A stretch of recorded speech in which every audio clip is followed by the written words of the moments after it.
ends. Duk wanda ya san yana mining na unit, wanda ya san yana yi ya bari, da wanda yake yi a yanzu, da wanda ma ya san bai fara ba, to ya kamata kowa ya maido app ɗin shi. Domin unit sun yi updating app ɗin shi, sun yi hidda ma token ɗin su farashi, duk token guda yana $1. Sannan kuma sun ba da dama da mutum da ya diba ya gani in ya zama eligible, ko yadda mutum da ya zama eligible ya cancanta ya samu token ko bai cancanta ya samu token ba. Cikin wannan bidiyon don gwaggwada muku duk yadda ya kamata ku yi da yadda tsarin yake ciki. Na farko ga farashin unit yadda yake a yanzu.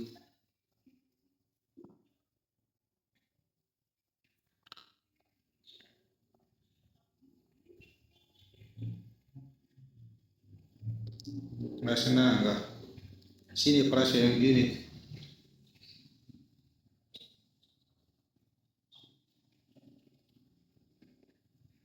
In an shigo na nan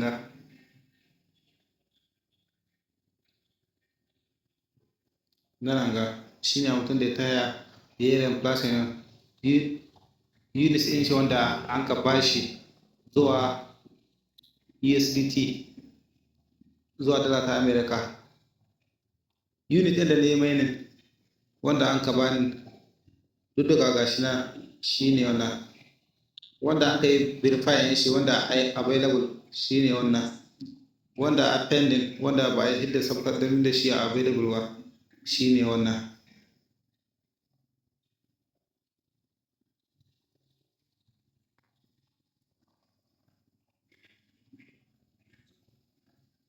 Yau yanzu in muka shiga wajen converter ɗin ga shi na sun yi da zai kuɗi yanzu $1000. Yanzu na abin ya fara ga inda ake.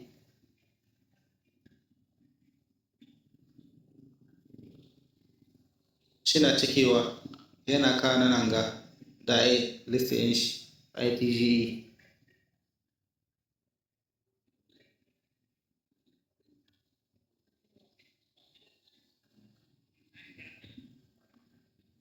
Gashi nan na farko ana buƙata duk wani mai yin shi ya tabbatar yana da FC guda 50.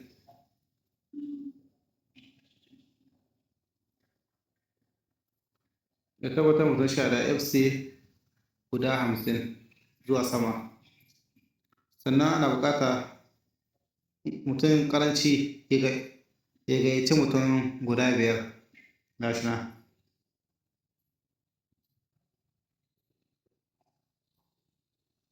Mun ga can cikin Twitter tasu.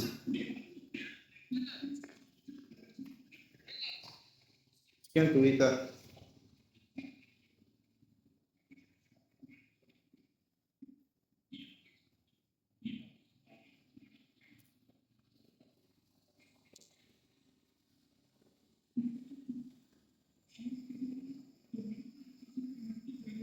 Yau gashi wasu ne sun kai magana akan sabon tsarin sun kai update ne sun kai.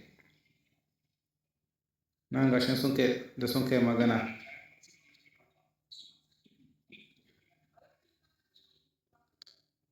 Mutum wa zai zama eligible, ki eligible, wa zai zama eligible. Nan shi sun kai magana. Na farko sun kai magana détenir au moins 50 FC sur votre solde. Karanci kana da guda 50 cikin abin ga cikin kuɗinka. Sannan sai sun ƙara magana karanci a gayyaci mutum 5.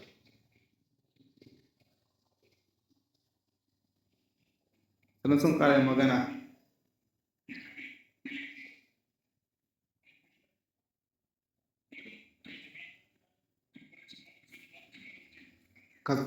ka tabbatar kana da app ka yi update ɗin shi.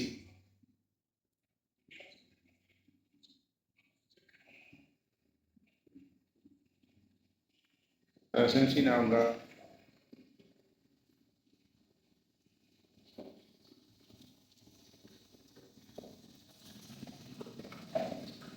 abin wata tsaya cikin kanari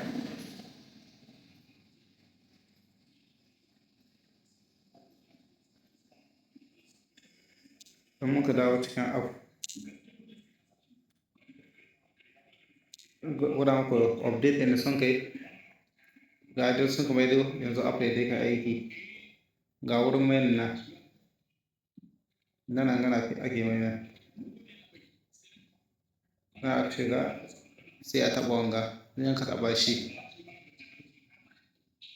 sai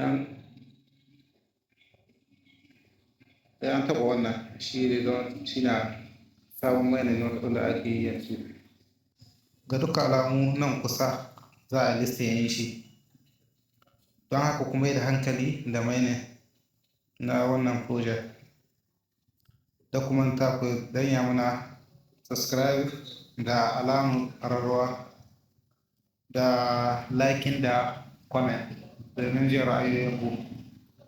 Gode.